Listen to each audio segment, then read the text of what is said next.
Do you remember how terrifying it was when the American version of The Ring first came out?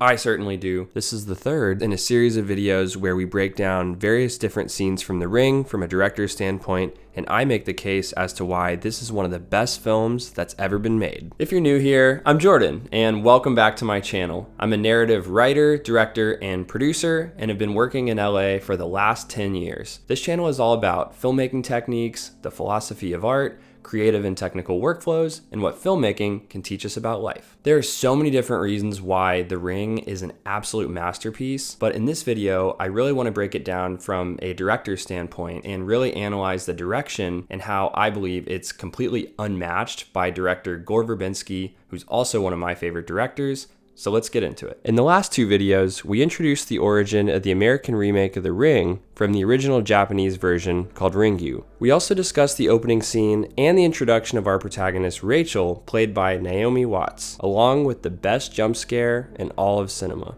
This video is the third and final part in our breakdown series on The Ring, where we'll discuss the images that are on the deadly tape, the melancholic cinematography and location of Seattle, where the film is shot, and we'll also discuss the strong supporting characters in the movie and that iconic ending scene in the film when Samara comes out of the TV. So let's step back into the terrifying world of The Ring. The tape.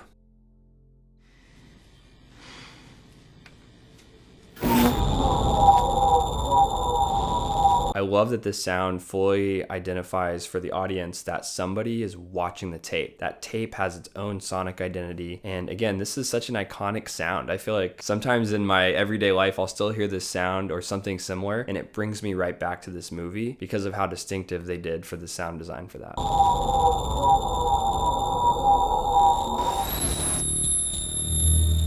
Some nice use of the analog technology, the tape rollers, the VHS. So much of the sound design and the mood is rooted in this VHS and analog technology culture and makes it all the more interesting and also relatable, especially of someone who grew up around the turn of the millennium.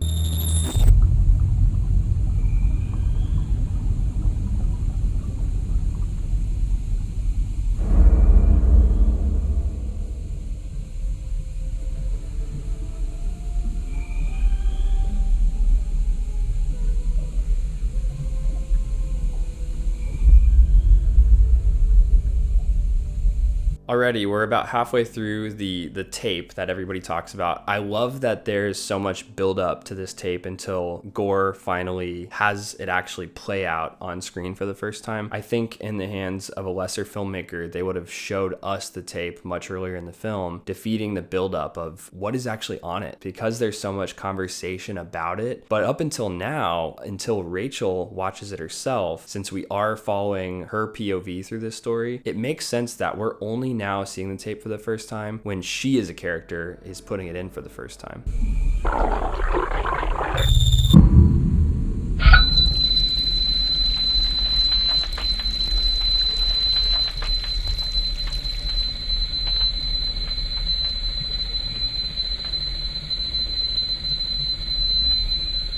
I also love the extremely creepy imagery that's lo-fi, it's black and white. There's a lot of experimental and abstract filmmaking that they put into the tape. And I'm guessing there's somewhat of an homage there to experimental filmmaking as an art form that we really don't see as much of in mainstream filmmaking. And so for a studio film to put this in and sort of pay tribute to that style of filmmaking that's esoteric, I find that really cool. Also, some of the sound and images on the tape are downright just evocative and visceral. Like there's this long, it looks like a spleen coming out of somebody's mouth.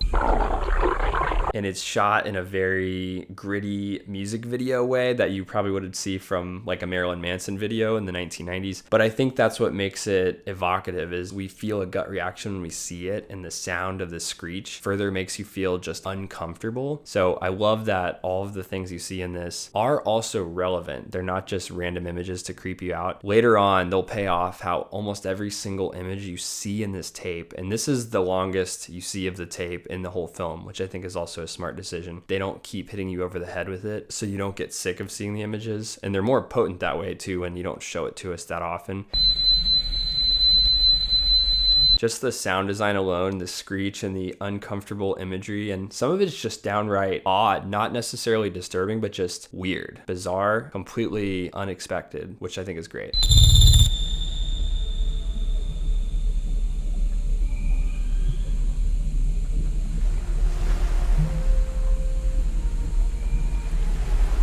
I also really like that we call to this character Anna Morgan, who becomes such a central part of the story and of the mystery. Also harkens back to in the very first scene when they're talking about what's on the tape. The girl mentions that there's a girl with long hair who stares at you. This is one of the girls with long hair staring at you, but also Samara, who stares at you, is also relevant to what you see in the tape.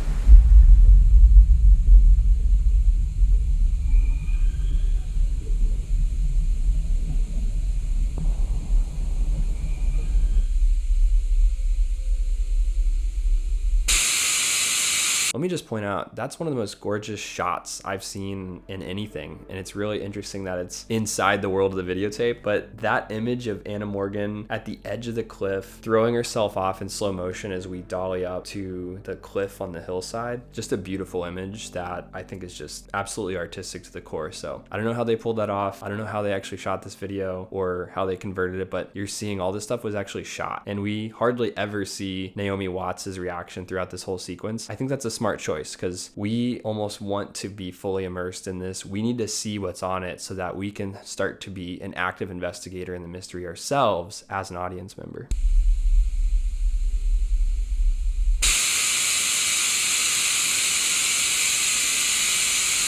We definitely established there's a well in the middle of the woods and static, just an amazing, eerily creepy tape. And of course, we have to stick around for what's to follow.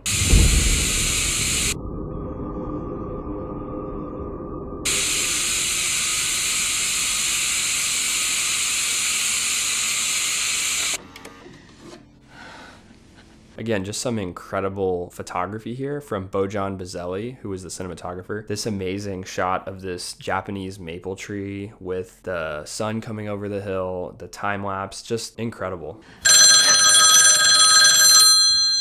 And there we got our call, which again is consistent with the lore of the tape. And I love that we do a rush push-in shot on the phone as it's ringing. Just a dynamic camera move used to intensify the energy that now this call is happening. She's now under the time limit of the 7 days.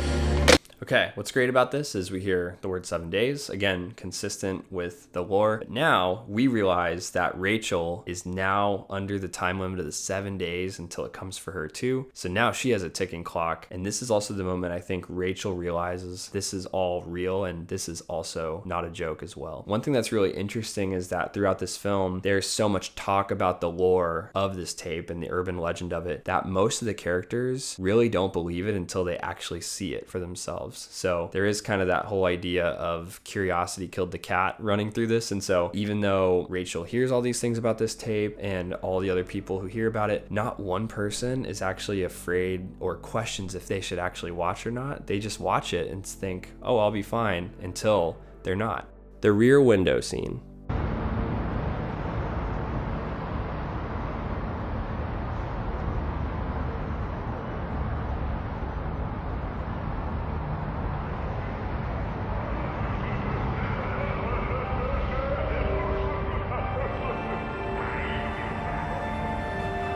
This film is very clearly set and shot in Seattle, Washington. You can just look at the high rises and the gloomy and rainy nature. And one thing I love about this scene is it's really a showcase of Gore Verbinski and his cinematographer Bojan Bazelli's attention to detail and just using the visual medium to its full potential. This whole sequence is great because it's Rachel looking out on her high rise, and she realizes as we survey around with very much a rear window style of voyeurism here with our lens, with a much longer lens where we're shooting across a whole campus into these other people's apartments. We see that every single other person has their TV on and also could very easily be afflicted by this curse just as much as anybody else.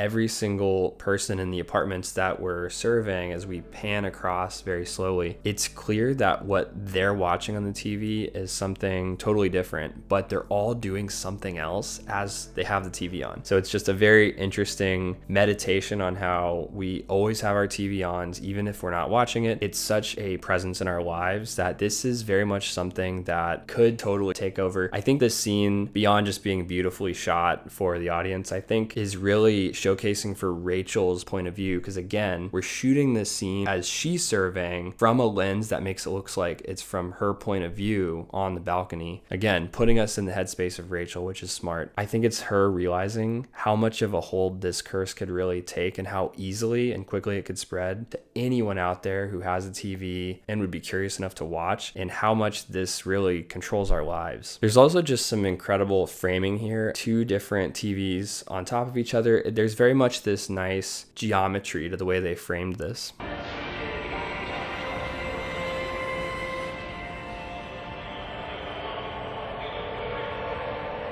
We have music playing over that whole sequence. And I think really what that serves for us is that we're in Rachel's head there. She's meditating. She's almost blocked out all other sounds, but the score guides us along. And I love how melancholic the score is throughout this movie. This is what I would describe as a very sorrowful horror film, not your standard intense or droning score. This is a very sad score that I think speaks more to the tragedy that makes it horrific instead of just the brutality that could make it horrific. You're gonna die, you know. Take a double light, thanks, Laurie. 1533. I like that we have a countdown going. I think this is a really smart device to telegraph to the audience how close to day 7 we are. The tension just continues to ratchet up, and I love that we have an urgency on this whole story. You're gonna die. My cousin was 2 packs a day. Used the patch, never looked back. All right, well, keep that in mind. Have a nice day. You too. I love this line so much. It's one of my favorite parts about this whole movie is that throughout the film, every time there's a supporting or a background character, they are all incredibly interesting and all feel so realistic. They all feel dynamic, like they have their own personality, and they don't just feel like a stock character who sells somebody a pack of cigarettes. He's giving a commentary on the fact that he shouldn't be smoking. Gore really thought about every single character in this movie beyond just a stock character who plays out a function. He uses this character to reaffirm the suspense and tension and the theme of death because it has a timeline, and because Noah has also watched the film at this point in time in the movie. Your time is coming. So I love the way that she delivers it so deadpan, and I love that he also dismisses this because he still doesn't realize the gravity of how serious this tape situation is, especially because Rachel's 7 days haven't happened yet. So I think he still very much thinks this is a fun joke, and he isn't taking this quite seriously yet until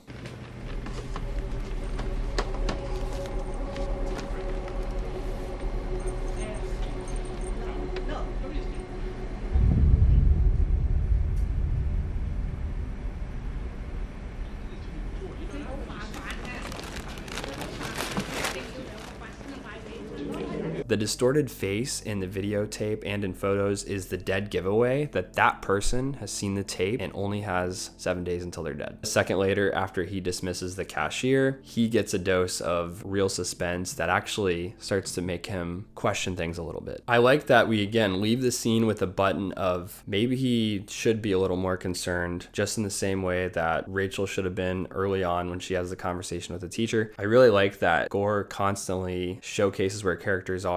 He constantly has his main characters writing off the tape as nothing more than an urban legend, and it's just so rewarding when we have all these external causes and the supporting characters helping to affirm they really should take this seriously. Bridge crossing montage.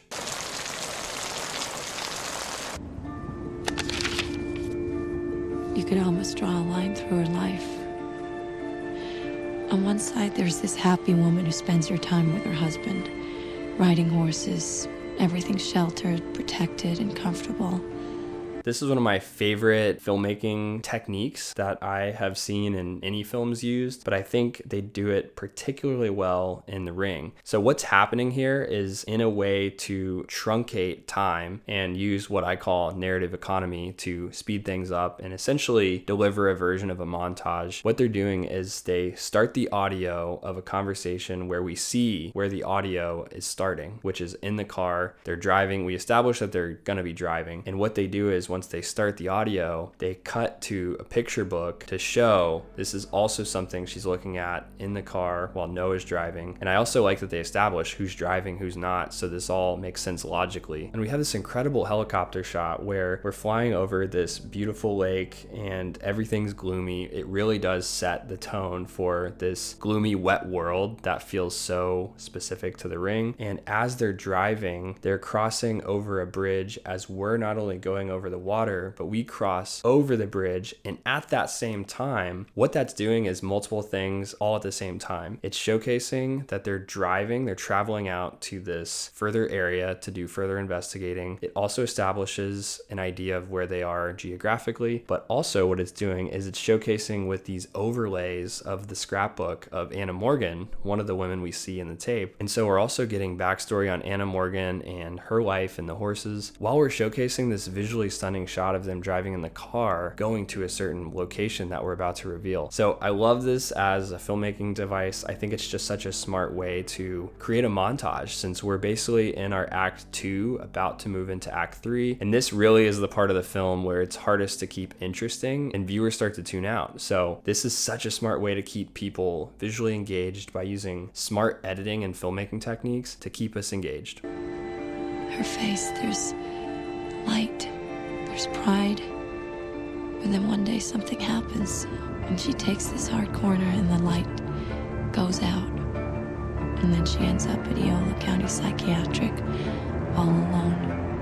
The quality of Naomi Watts' voice in this conversation is amazing, because it almost feels like it could be its own standalone voiceover that sounds poetic, but it really is the product of a conversation between her and Noah where they're talking in the car. But the entire conversation that could get a little bit boring if we just shot them in the car giving it, it's completely delivered in a totally different scenery where we're looking at the outside and the exteriors, and this just makes it such a more dynamic and interesting shot. This is a prime example of very creative exposition that totally nails it. What happened to her? I don't know yet, but I think it has something to do with the horses. I think we should go to the island together. It's Tuesday, Noah. I only have one day left. I need you to go to the hospital and find out as much as you can about Anna. So they're totally displacing time and place, and here's where the conversation started. Obviously, they decided to go investigate, and here's where they ended up. Can about Anna. The images on the tape are leading us somewhere. Katie saw them all too. I think before you die, you see the ring. Now we see the actual scrapbook, and Rachel closes it when we go back to them in the car, basically bookending what we were just looking at, but in a different context. It follows a train of logic that just makes so much sense. It's such a logical film, and Gore is such a smart, logical filmmaker. And then they finish the conversation with only 2 lines to each other in the car, and then we get out of that scene, which makes it such a more dynamic and fast-moving scene, visually interesting, and it makes it feel like we've gotten so much great third act exposition in a montage, but done in such a more creative way than how most movies do the end of the act 2 montage. Samara comes out of the TV.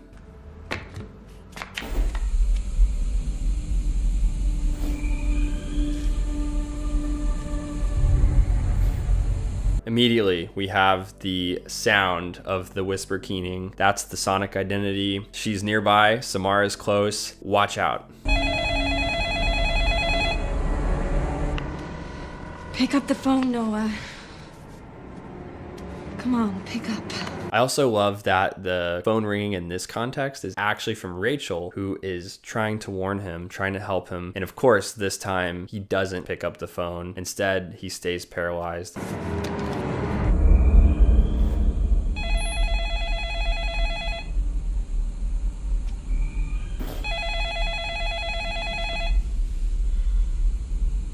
if you listen as the static on the TV starts to get a little bit louder and louder, it also very much sounds like rain. And somebody in some YouTube comment pointed out that the rain, the constant rain and wetness in the film also sounds a lot like static.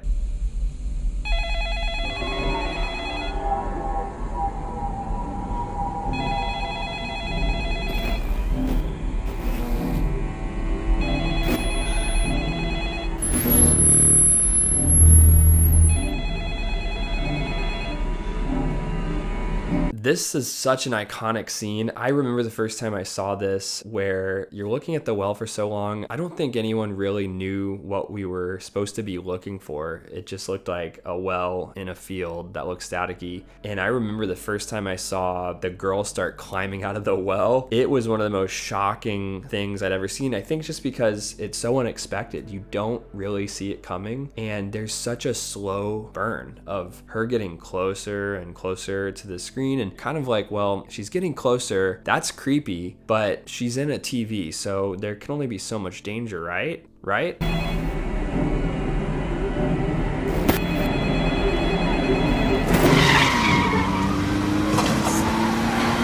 on, Noah!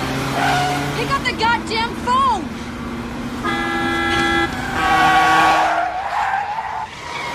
Gotta have some cool stunt driving in the middle of a city, almost get into a collision, obligatory. I love that Gore's drawing this scene out. He could have just had the TV come on and immediately Samara comes out. He cuts away to Naomi Watts on the way to try to get him. It's a very well paced scene. It keeps us on our toes much longer.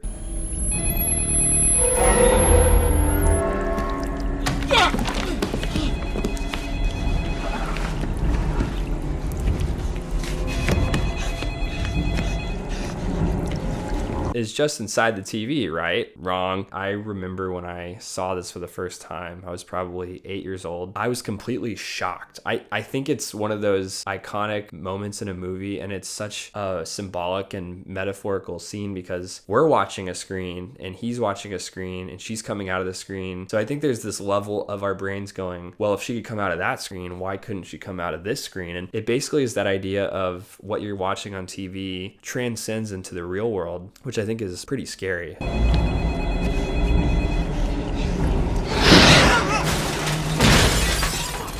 And then of course she comes out in the sound design of the wetness, the wet feet on the floorboards, the way she's moving, all while still concealing her ultimate face is a really smart device. Some great stunt work here. This is the first time we really establish how Samara moves in the real world. It's been talked about the whole movie that she is coming for people. This is how they die. We're finally seeing firsthand how she actually kills people and comes for them by coming out of the TV. So I love that we're paying off what was such a long roundabout way of how does the killing happen, and I think in a lot of other horror films it's very clear very early on how they kill, and then there's no mystery to it. But in this, they preserve the mystery until one of the very last scenes of the film, and it is terrifying.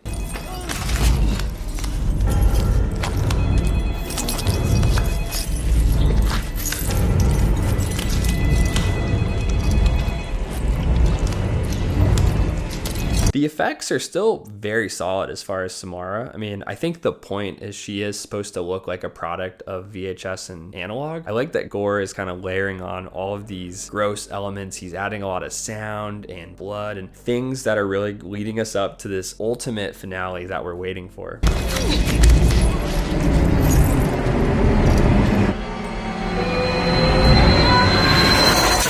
We wait until we're close up to the face where she finally tilts her head back. We see the face, we zoom in, and then we also zoom in ostensibly from Samara's POV into Noah's face. And again, this is all consistent with how when she kills, the camera is doing the same things. And so it feels right to the audience. We know this is how it works.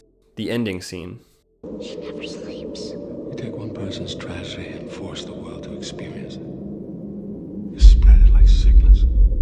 You don't want to hurt anyone. But I do. And I'm sorry. It won't stop. This is the very last scene in the film. You think everything is resolved. I made a copy. Push it in. Wait.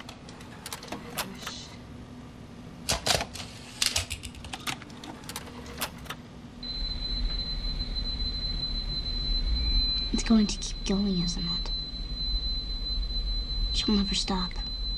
What we establish is that the only way to escape the cycle is to make a copy of the tape and show it to somebody. So not only do you have to put another copy out there, you have to ensure they watch it. And that's the only way that you survive. Don't worry, sweetie. You're gonna be okay.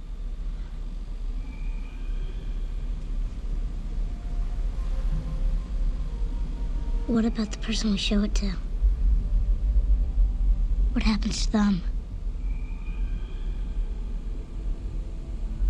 And I love that we end this film on a question, which is what happens to the person that we show this to? And you can tell Rachel has no response, insinuating that the cycle will continue and will never end until she's come for everybody. The other thematic element that I think is so well done in this film is there's this whole through line of parenting or a lack thereof. So Samara's parents obviously failed her, and the mother even ended up killing Samara, which is why she comes back for revenge. But I think on another level, there's this incredible metaphorical discourse happening between even Rachel and Noah, who we don't reveal until 2/3 of the way through the movie that are actually the parents of Aiden collectively. We really look at Rachel's parenting skills at the beginning of the film and how they truly progress in many ways by the end of the film. One of the beautiful things about the movie is that not only does she transform on the level of having solved the case of this tape from the mystery standpoint and survived, but also she's learned so much about how to be a better parent. I think she ends up becoming a better parent by the end, and kind of also even realizes what that looks like, and almost even tries to rekindle her relationship with Noah since they haven't been together for a while. So I think it's just this amazing transformation of her seeing, I don't want to repeat the same path that Samara's parents followed. I want to become a better mother while also solving the case of this tape. She's progressing on 2 different levels, which is just absolutely beautiful. That concludes why The Ring is one of the best films